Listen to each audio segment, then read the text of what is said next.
Yesterday, we ended up getting an update for Call of Duty World War II in which we ended up getting the start of Operation Shamrock and Awe. Along with that, we had a lot of stuff updated and we detailed all of that in an earlier video today, so second upload hype for this one. But in this video, I want to talk to you guys a little bit about DLC weapons and potentially, if you guys have them, the best class setups that I think you guys can flourish with. Haven't done a class setup video in a little bit of time, so figured now with new DLC weapons coming out, it's a great time to do so.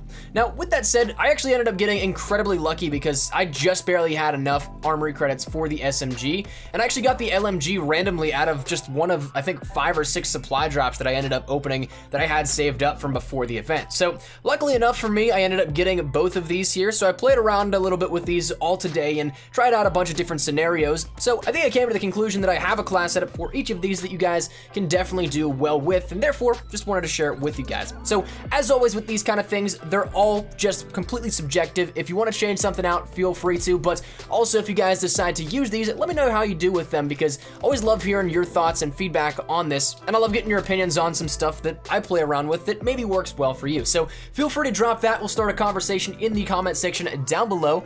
But with that said, let's just jump right into it. So let's jump in with the M38 Smg. This one is probably one that I tampered with a little bit more so than the other weapon, the MG81, but the SMG is one that honestly I don't think there is a way to play with this other than a little bit more aggressive. Of course, I mean, theoretically, yes, you can sit back and let players come to you, but this gun is catered towards a mobile playstyle. The movement speed reduction is minimal, the ADS properties, and of course, just entire weight seemingly of the weapon very much so resembles that of the PPSH, and that's something that I don't know if I can compare it directly to this and other properties, but for the sake of describing how it feels in-game, it does very much so feel like the mobile PPSH in the hands of the player. But again, I tinkered with this class setup a little bit here, so we'll talk about one thing that I kind of swapped in and out depending on what I was feeling at various points in times during the day, but I end up kicking this off with Infantry Division. We're not going to be going airborne with this, and there's a reason for it, but I really do enjoy what infantry allows with some SMG play. It kind of is a hybrid between some things that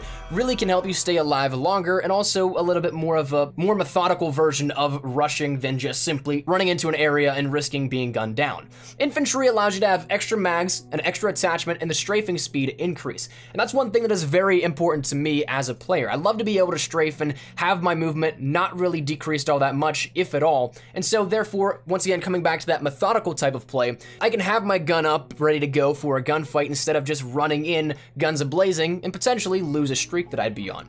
Extra magazines, of course, is very nice because then we don't have to run things like Forge, and the extra attachment, well, you guys know my history with Primed, so that one should be a no-brainer. I like my attachments on my weapons. But for the actual M38 itself, I end up running quick draw, extended mags, and steady aim. So breaking this down a little bit here for you guys, giving you guys a piece of my brain here, the quick draw is for this weapon in particular because CQC, close quarters combat, is what this weapon is all about. It's an up and close and personal weapon, fast paced, nothing less. Gun up or you're done quick. So quick draw is one that I definitely wanted to keep on this class setup in particular, but then we end up moving over into the extended mags because this is what I was actually toggling on and off. I think maybe in one of the clips you'll see in the background, it's a grip instead of an extended mags, but extended mags I really actually came to favor a little bit more because this allows for more kills before reloading. It seemed like I just ate through my magazines before throwing on extended mags, but with extended mags, you end up having 15 extra shots per magazine, in which that probably equates out to maybe 1, 2, maybe even 3 more kills depending on how accurate and how close you are to the opponent. So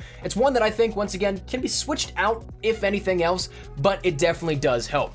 Steady aim is the final thing that I run on this, and once again, close quarters combat is crucial. So if there's an uninvited fight that you end up stumbling into that requires hip fire, well, that's where this comes in handy. As to the basic training we run on this, well, speaking of running, we're going to be using Energetic here to help us run a little bit faster. As we talked about, this weapon really thrives in a mobile class setup, so full momentum, as Dr. Disrespect would say, and we're not taking any breaks here because Energetic allows you to sprint again faster and take no fall damage, which is a great counter for losing a bit of that mobility while switching outside of airborne to infantry. So kind of counterbalances here, give and take, where you get a little bit of each thing per what they're tailored to.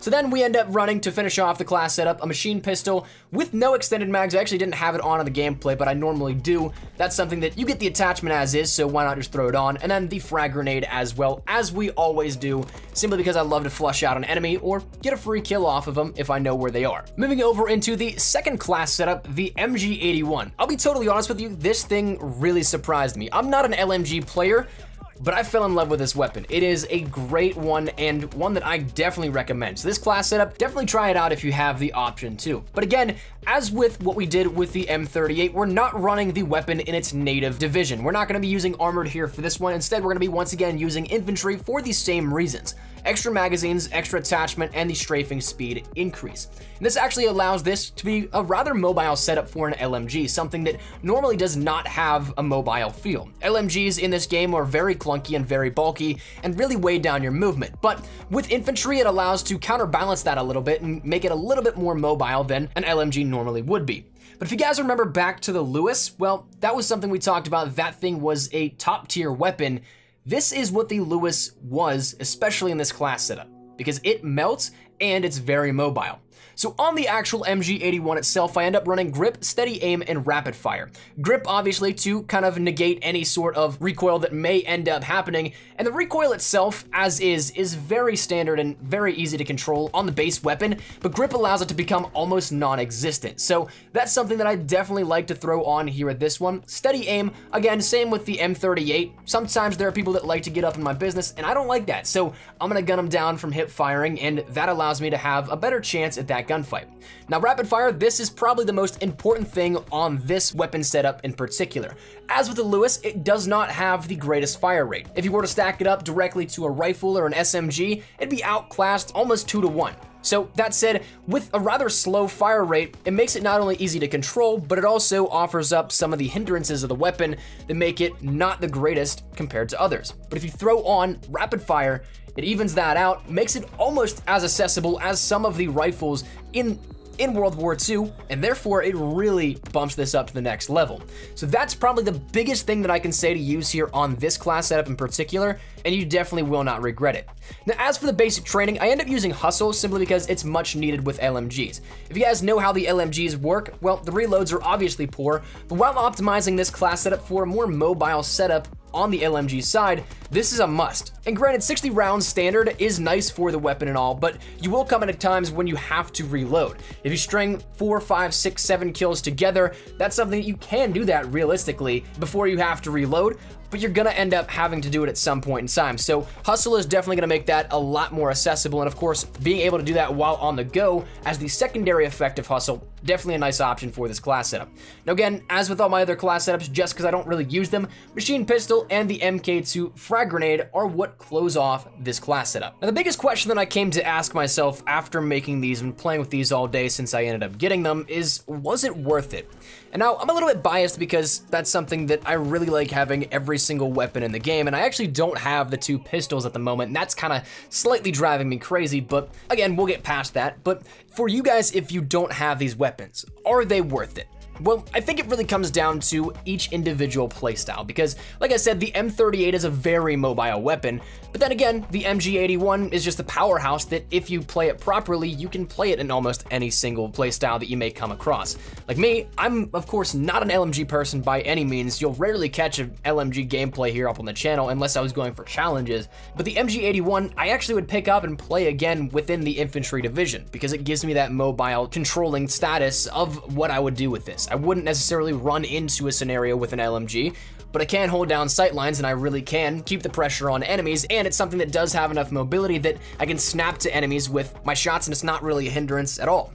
The M38, again, really just rush happy, and I think if I were to rate my favorite of the 2, I'd probably honestly say MG81 over the M38, but that's all personal preference and comes down to if you have experience with any of them, you can refute it or you can agree with it. But honestly, my probably dead set honest opinion is that if you don't have them just yet, maybe save your armory credits until you end up having the ability to get one of the special orders either out of Major Howard or out of the Quartermaster, and which will probably see a special order or contract for these at some point in time throughout the duration of Shamrock and On. And if it doesn't come up, well, of course, then you have your armory credits saved, to which you can buy one or maybe even both.